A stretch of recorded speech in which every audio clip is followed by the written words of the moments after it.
Hello guys, how are you? I hope you are doing fine wherever you are. I am the ACCA tutor, Mr. Jerry Chimkilu, and in this week we are going to tackle uh, an area I feel it's a little bit complex, but um, not really that.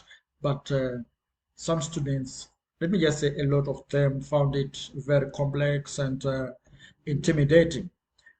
However, you will discover by the end of this lecture series that what you thought was a myth is, in actual fact, something that is manageable by an ordinary individual in this whole world, wide world. So do not fear anything. All right, don't feel overwhelmed. Don't feel like, hey man, what's going on? Oh my God, what's going to happen to me? I'm going to fail again this paper, maybe the seventh time, and so forth. That is now going to be history for you, as we are going to unfold and unravel all the mysteries and all the challenges and the hidden pitfalls. We are going to unleash everything out. So we are going to simplify this exercise. Like I said, I'm Jerry Tumkulu, and if you find the videos or this video very helpful, please do not forget to like, share, and comment, and even subscribe to the channel. Unless you subscribe, we're not going to grow and to remain babies. And I'm sure you do not like that to happen to your tutor, isn't it? Thank you. But I also encourage you guys to, be formal, to enroll with Transcal Business School, so that on top of the videos, you are going to gain what is called continuous assessments. You need a tutor by your side to check your progress, to explain certain things. Remember, in the videos, will be restricted by the recording times, and sometimes the feeling of just focusing on finishing what I've prepared for the purposes of the video is likely to limit me to explain other avenues, other concepts which are related to the subject area. So I encourage you guys to become official transcript students, so that your learning phase is going to be very progressive. Right, so without much ado, please let us get straight to the business of the day. Right, so we are going to look at risk management, but there are various areas of risk management according to the syllabus we are going to look at. All right, so we're going to start with the exchange rate fluctuations or instabilities, right? We need to understand by the end of the day what will be going on. Why do these rates uh, fluctuate? They are not always stable. All right, you might discover that by the end of last week, maybe the US dollar versus pound was maybe 1.375 US dollars as to 1 pound. But previously, maybe it was 1.300 dollars as to 1 pound. When I say pound, I mean the British pound, or the pound sterling, something like that. Okay, so the purpose of this lecture series, I call it a lecture series. Why? Because we are going to give you a lot of videos, because of our recording time is limited to certain minutes. So we'll break these, you'll find them in fragmented format, where we'll be having a series of them, right? So, but that mustn't affect you that much or worry you, because what is important is you need to get the content that matter. All right, you need to get the content that matter. By the end of the day, you must pass this examination once and for all and go to the next stage. Right, so there are many reasons why we are going to see some fluctuations uh, in exchange rates. Okay, but we need to understand what an exchange rate is, because by the end of the day, some of us are going to be lost along the way, just because we didn't explain what an exchange rate is. All right. So an exchange rate actually represents the value of one currency in terms of another. Remember, as part of my introduction to this video, I talked of, I gave some examples of fluctuations between of the exchange rate between the US dollar and the pound sterling, where I said that in previous weeks you could have found that for you to get £1 or one British pound, you were supposed to have about $1.375 in your pocket. All right. So that 1.375 dollars per pound is what we are referring to as an exchange rate. Okay, that's the exchange rate. So that is what is called the value of one currency in terms of another, right? So in other words, if you have got 1.375 at that particular time, you were said to be having £1, right? Okay, so in essence, that's what it means, ladies and gentlemen. So do not be, hoodwinked or thrown overboard because of these terms. So these rates fluctuate due to various economic factors and theories. We are going to look at them, and according to our syllabus, there are four main, reasons or explanations behind these fluctuations. The first one is going to be the balance of payment, the BOP.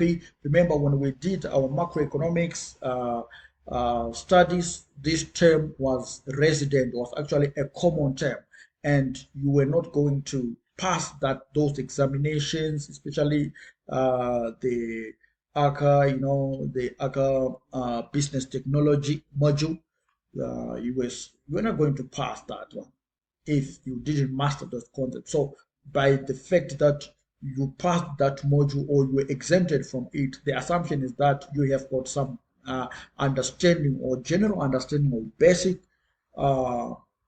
understanding of macroeconomics, and the balance of payment is actually one of those areas. Don't worry, we're going to touch a little bit of that in the next slide. Okay, so that's the balance of payment issue. Then we are also going to talk of the purchasing power parity theory. It's something that is also a predictor of the foreign exchange rate fluctuations. All right. Then the interest rate parity, the IRP theory, also is behind these fluctuations. And lastly, there is what is called the four-way equivalence. We'll talk of these causes one at a time, right? So let's proceed. Now, the balance of payments, BOP. The balance of payments is a record of all economic transactions between residents of a country and the rest of the world over a specific period of time. All right, so talk of balance of payment, we are actually looking at the whole national cake. We are looking at the whole, actually is the whole country's ledger. Okay, a country ledger account. Okay, it talks about where we are as a country. Are we actually in a surplus or in a deficit? Right, but at the end of the day, if we are having a surplus, as you are seeing on this poll, if you are having a surplus in the BOP, typically we are actually having a lot of foreign current reserves. So in that case, we are having some sort of current appreciation. All right, we are having some current appreciation. if we have a lot of, like for example, let us say, for example, in Zimbabwe, if we are having a lot of USD currencies, it means that the indirect impact is that the local Zimbabwean currency is going to get some value. There's going to be some value appreciation in terms of the local zinc. Why? Because you know, the foreign currency is likely to be of higher value, right? It's likely to be of higher value, and it also means that the demand for it, the demand for that, foreign currency is likely to be lower. And when it is lower, it then means that the use or the amount of transactions of the lower, of the local currency uh, is going to increase. So that actually boosts the demand for zinc. All right. But if we do not have those foreign currency reserves, it means that we are likely going to have more demand for forex. All right. And that again also indirectly impacts the use of the local currency because people are going to dump the local currency in search of the you know the foreign currency. Okay, so this is why we are having this statement that a surplus in the balance of payment typically leads to currency appreciation as it indicates higher demand for the current currency. All right, it typically leads. It indicates that instead of us dying for the USD, we are actually dying for the local currency. Why? Because we don't need much of the foreign currency because we have it. We are in a surplus position, right? However, if we are in a deficit situation, this leads to currency depreciation as it suggests higher demand for foreign currencies. So if we are in a negative balance of payment position, it simply means that our reserves of foreign currency are in depletion. Yeah, in depletion.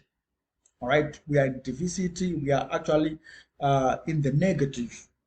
All right, we are having a negative surplus or a negative net surplus position. So in that case, we will be chasing the foreign currency.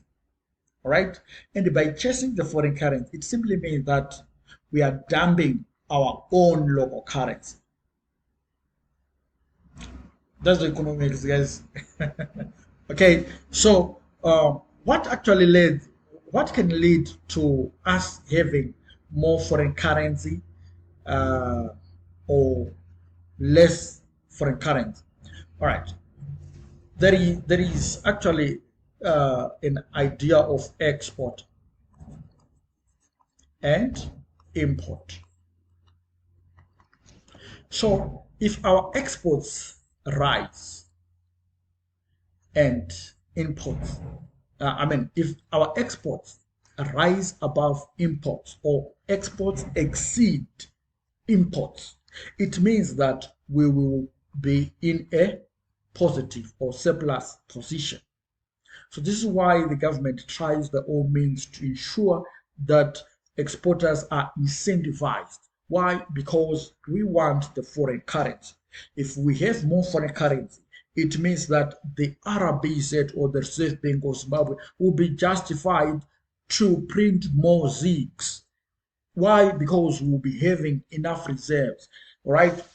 So the more the foreign currency, the more the power of the local currency by the end of the day. This is why we have to back, to back the Zimbabwean gold currency with gold reserves, right? So if we have more currency, if we have more US dollars, USD currency, it means that the local currency is also going to benefit because the locals will then not, indulge in trading in foreign